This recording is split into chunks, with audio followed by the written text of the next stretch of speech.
Welcome to another Friday night. This is On Fire Family, and this is Yacht Shopping Happy Hour. Cheers. Cheers.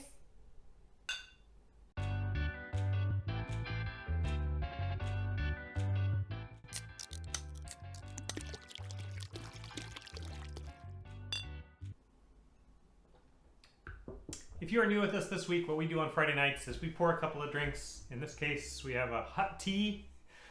It is fall here in the Pacific Northwest, and It came with like a vengeance today. It's raining cats and dogs, and it's after the equinox, so it's just dark and dreary, and I wanted hot tea. and it's been a rough week, and so I have an IPA.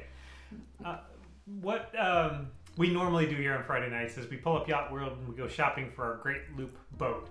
But as we run out of boats to shop for and we get closer and closer to our departure date, which is 8 months away today, we give monthly updates on our getting ready for the Great Loop. Our progress. What have we been up to the last month, and what are we facing and whatnot. And it's a pretty thin update tonight, folks. That is worrisome. Well, not so worrisome. I mean, we were just really busy with family stuff. We took a big trip to the Antique and Classic Boat Society International Show that happens once a year, and boats from all over the country. Well, we were gone almost a full week, so that took up. Yeah, we saw some quarter of the month. amazing boats, met some amazing people, but didn't have really anything to do with the Great Loop or loop-capable boats or anything like that. So we'll put some pictures up, but it's if you've been watching this channel for any time, you know that I have a passion for antique and classic boats, and would love to loop on one, but it's just not what's in the cards for this particular trip. But anyway, that's where we spent a week of our month. We found a possible boat on the Great Lakes, and we inquired about it. Yeah, it's over budget and it's overpriced for what it is. It is overpriced for what it is. And so we sent it to our broker and had him take a look, and he agreed with us. And so we're keeping an eye on it, but and things can change in the Great Lakes, especially as winter approaches and boats need to get hauled out. So stay tuned on that one. It's a game of chicken. Yeah. Yeah, so we'll see on that one. The other thing we did through one of our subscribers sent us a boat that was listed on Craigslist. It's outside of the geographical area of what we were looking at, but it is a model of boat that we've mentioned on this channel before and done a couple of videos on. And so we pursued it like the same day, and unfortunately we were the second in line, and so that boat had an initial in-water survey last week, and it's going to have a haul-out survey, and we're still second in line. We're still second in line, and we've been in touch with the owner, and we really appreciate the heads up and the tip, because that's not something we would have found on our own, and so we really appreciate that. And stay tuned on that one as well. Yeah. It would be a big change of plans just because of the geography of the boat. It would go from 8 months to like 3 months. Right. So, away. Yeah. So probably not the best option, but who knows? We'll just see where we end up. And then the kids and I, we started homeschooling for the year this month, and we don't have an elementary school kid anymore. We have a high schooler for the first time and a middle schooler, and so we're moving on up. Yeah, and so that's a question we get all the time is, what are you going to do with the kids in school on the boat? Well, we already homeschool here, and we're starting our 7th year, and also our 7th year at our co-op, which is amazing. So we'll just continue that on the boat. So should be fairly seamless, minus the in-person at the co-op that they do. We also did some just car repairs. It's not a glamorous thing, but it's something that needed to be done for driving across country once or twice.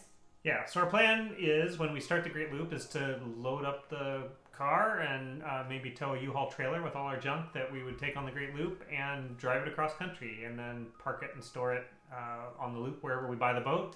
Because as we provision and as we spend the first few months getting used to our boat, it might be nice to have a car to run to get stuff and fix stuff and whatnot. And so anyway, that's our tentative plan, is to not leave it in storage here in Portland, Oregon, but to drive it across country, do some adventuring on the way, bring you guys along for that ride.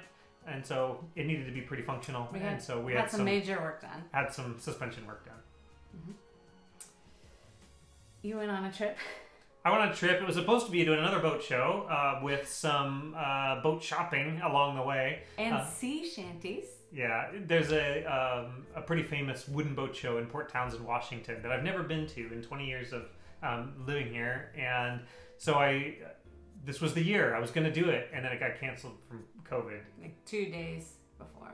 Yeah, a week before. But but I couldn't cancel the accommodations that I had up there. And so I thought, well, I'll do some boat shopping. I'll do some wooden boat hunting and walking around and things. So I took my daughter and went up because these guys were busy with some other things. And we had a lovely time, but it just wasn't the original plan that we were going to do.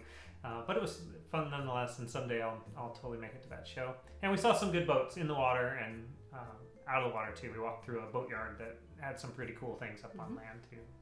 And then the other unexpected and weird thing that happened is that I got promoted at work. And even though his boss knows that we're leaving. Yeah, so we're not coming back. We're 8 months down, and now I'm a boss. And so my 8 to 5 job has heated up, and so there's a lot more stress and a lot more hours and a lot more less looking at boats on Yacht-World. Yeah, less working. Exactly right. So I've never been a boss in my entire career. In fact, he's actually actively avoided it. I have. So I've taken jobs where I've not wanted to be a boss, and so for these last 8 months, plus minus, I will be a boss, and so we'll see how that goes. And it's good to have a backstop that we are departing on this mega trip, and to have our eye on that prize through the stressful time at the day job. So I thought it was something else. Yeah. Okay, so we've put a halt on organizing when the weather's nice, because when it changes in Portland, rain for 9 months. So I actually did get my son's room clean, which is a feat. It's always a disaster, usually even like the next day. But he's kept it clean.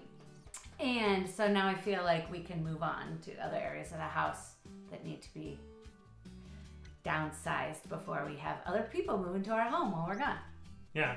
So we, about a year ago, walked through our house and wrote down every room, every closet, everything. And we got really good progress last winter on, because it was COVID and we were just hanging out here. And so 1 room a week we would go through and declutter and take some stuff to Goodwill and sell. Closet / Yeah, and so it was a manageable amount of work, and we were making good progress. And then summer hit, and outdoors and activities and things. And so we'll get back on it. We have about half the house left, and then some places that we decluttered last year probably need to be gone through again. So we're ready to. And we've left the worst for last. Of course. Yeah. So we'll look forward to that. Anyway, thank you guys for joining us another week. We'll have another boat review next week, one that you guys have suggested, and so we will do that. Yeah, it's good. And we appreciate you guys joining us. Cheers. Cheers.